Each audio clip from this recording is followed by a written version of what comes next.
The world was holding its breath. Unknown Filipino youth to address world leaders. Today's headlines were electric. Can a voice from the global south break through? Who was this kid? What could he possibly say to the most powerful people on the planet? A Filipino accent on the world's biggest stage? That was new. The stage was set, the world was watching, and a young Filipino was about to walk into the storm. And then he appeared, Leo Reyes. He didn't look like the other speakers, young, nervous, wearing a simple barong. He came from Batangas, a place known for beaches and coffee, not global orators. His parents were teachers, never dreaming their son would stand here. As Leo walked to the podium, the audience's doubts were visible. They saw a kid, not a leader, a representative from a developing nation, not a power player. The stakes were high. This wasn't just about a speech. It was about proving he belonged. He carried the hopes of millions of young people who rarely saw someone like them on this stage. Every camera was a magnifying glass, waiting for his voice, his accent. In a world where how you speak can matter more than what you say, Leo's accent was seen as a vulnerability. He knew what they were thinking, he'd faced it his whole life. But he was determined to make them hear him, not just his accent. Leo Reyes, a kid from a small town in the Philippines, took a deep breath and prepared to speak his truth. To understand Leo's challenge, you have to understand Filipino English. The Philippines is one of the largest English-speaking nations on Earth. Filipinos are incredibly proficient, but their accent is unique, a blend of American, Spanish, and local rhythms. Yet, it's not the Queen's English or CNN English, and that's made it the butt of jokes, both abroad and at home. For decades, the perfect English was American. Anything else was seen as wrong. Filipinos became masters of English, but many tried to hide their own sound. This insecurity is a quiet struggle. The call center agent practicing a neutral accent, the nurse abroad speaking softly, the student afraid to speak up. English is a bridge, but one they often cross apologetically. Leo's presence at the UN was a confrontation with this deep-seated, collective insecurity. Leo's story is the story of many Filipinos. He learned English in a crowded public school, his parents saving for second-hand books. English was the language of dreams, a key to a bigger world. But at university in Manila, his provincial accent set him apart from wealthier, polished city kids. He hesitated to speak, remembering the snickers and imitations. He tried to change, practicing American TV phrases, trying to erase his identity. It felt fake, like losing a part of himself. The turning point came during a debate. He fumbled, focused on his accent, and lost. His professor told him, "Your power is not in sounding like someone else. It's in speaking your truth with your own voice." That advice was a revelation. He realized changing his accent wouldn't make his ideas better. It was time to focus on substance, not sound. Leo stopped hiding. Filipino English is a global story. If you've called customer service, been in a hospital, or sailed on a cargo ship, you've likely met a Filipino. Filipinos are the engine of global communication and service. Their English is trusted for work, but rarely for leadership. There's a glass ceiling made of accents. Filipinos can be the best nurse or agent, but rarely the CEO or administrator. The world is comfortable being served by a Filipino accent, but is it comfortable being led by one?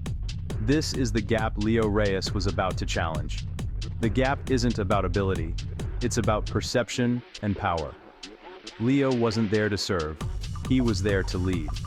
He was there to prove a Filipino accent could be a voice of authority. Armed with his professor's advice, Leo owned his voice. He rejoined the debate team, speaking with his natural accent. People started listening, really listening.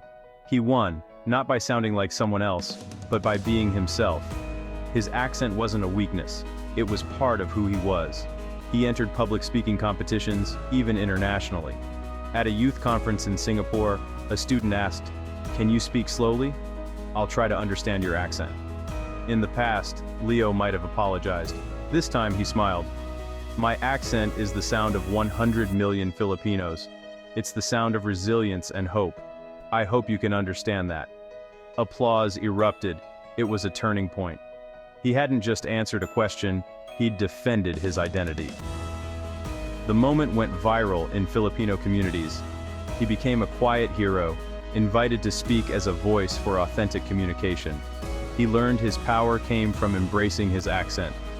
His accent told a story, his country, his history, his journey, and people were eager to hear it.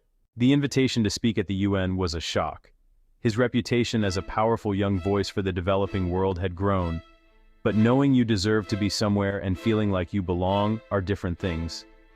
The pressure was immense. The old fears returned. He prepared relentlessly, not to change his accent, but to perfect his message and delivery.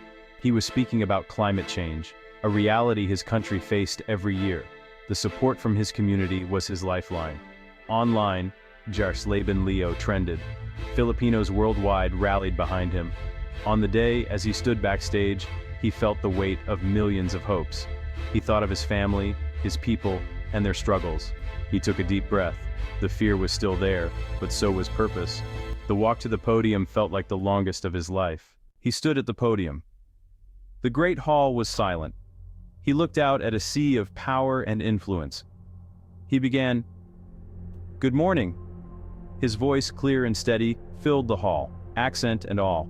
No apology, no hesitation. Just his voice. He spoke from the heart, telling a story of home, resilience, and hope. He talked about his grandmother rebuilding after typhoons, about the strength of his people. His accent became a bridge, carrying the authenticity of his story. We are not just statistics. We are a nation of 7,000 islands, with a spirit stronger than any storm. But our spirit cannot hold back the rising seas. Your action can. He wasn't begging, he was demanding. His words were simple, his message powerful. The accent didn't detract, it amplified. He spoke for 10 minutes, but in that time, he showed the world what authentic leadership sounds like. It doesn't have one accent or one background. It comes from conviction, from speaking your truth. As he finished, a profound silence hung in the air. He had given them his story, his truth, his voice. He simply said, "Thank you," and stepped back. For a moment, there was silence. Then, a single pair of hands clapped, then another and another. The entire hall rose to its feet. Presidents, diplomats, activists, journalists. It was a thunderous, sustained, standing ovation. The applause was for Leo's courage, authenticity, and heart, but also for something bigger. It was validation for everyone ever made to feel their voice wasn't good enough. Online, the world exploded. Pinoy pride and "My accent is my power" trended globally. People from all over the world shared their own stories of accent prejudice and celebrated Leo's triumph. News headlines celebrated him. "A star is born at the UN, the voice that woke up the world." Back home, there was pure joy, tears, cheers, pride. The shame that had clung to their accent began to lift. Their unique Filipino English was something to be proud of. It was the sound of strength, resilience, hope. Leo's standing ovation was their standing ovation. It was a moment of collective pride, felt across 7,000 islands. Leo Reyes's speech didn't solve climate change, but it shattered a ceiling. His legacy is not just in his words, but in the way he spoke them. He showed the world that leadership has many voices and accents. He proved authenticity is more powerful than conformity. He gave millions permission to be proud of their own voice. The English language doesn't belong to one country. It belongs to the world. Every accent tells a story of history, culture, resilience. To mock an accent is to mock that story. To embrace it is to embrace our shared humanity. Leo taught us our differences in speech are the beautiful textures of global conversation. More young people are stepping forward, inspired by his example. The world is learning to listen differently, to value substance over style. Leo's legacy is in every young person who now speaks with more courage and pride. All we have to do is be willing to truly listen.